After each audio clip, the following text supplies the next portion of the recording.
Que o poder seja alcançado através de um voto, através da força ou através de fraude, os resultados são basicamente os mesmos.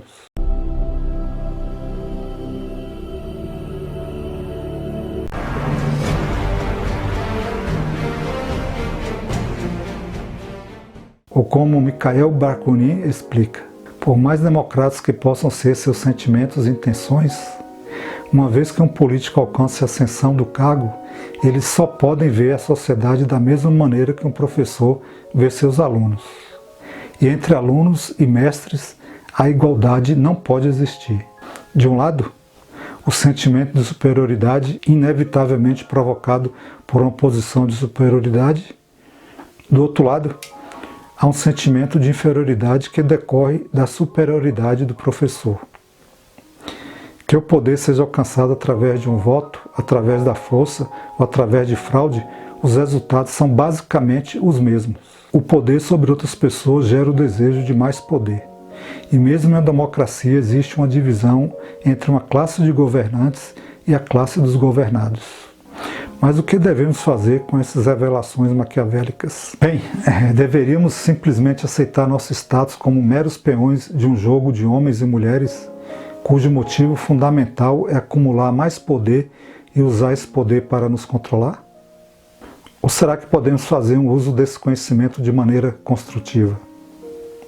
Bem, um dos propósitos dos escritos de Maquiavel eu acredito que era abrir os olhos das pessoas para o modo como a política funciona, para que estratégias mais eficazes possam ser inventadas para combater as maquinações de uma elite dominante.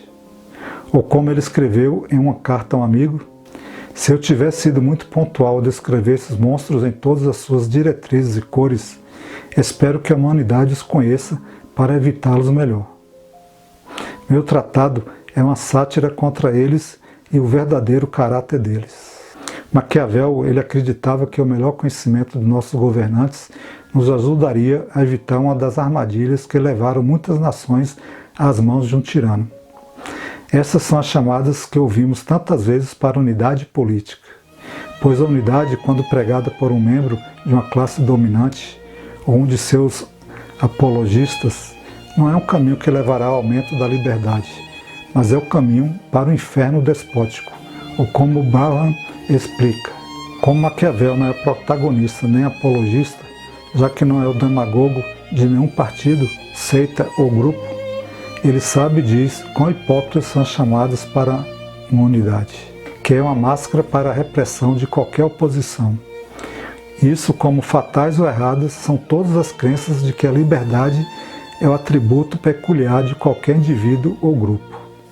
Príncipe ou democrata, nobres ou pessoas ou multidão, a liberdade não é suportada através da unidade política, mas sim da liberdade como a história testemunha. É suportada nas rachaduras que surgem quando uma classe dominante se divide contra si mesma. Ainda mais ideal para a liberdade é a existência de instituições independentes de poder social, que se contrabalançam dividindo aqueles que desejam governar em facções separadas e concorrentes. Um bom exemplo disso ocorreu no início da história do Ocidente, ou como Gerard Cassé escreve Freedom's Progress. Como o mundo ocidental começou a se estabelecer após a queda de Roma, não haveria mas dois locos de autoridade, nenhum dos quais teria uma reivindicação completa da lealdade total do indivíduo. E aí, na tensão entre a Igreja e o Estado, foi criado um espaço que permitia a liberdade de florescer. Essa liberdade se concretizou na Alta Idade Média, com o surgimento do comércio, tecnologia, cidades e universidades.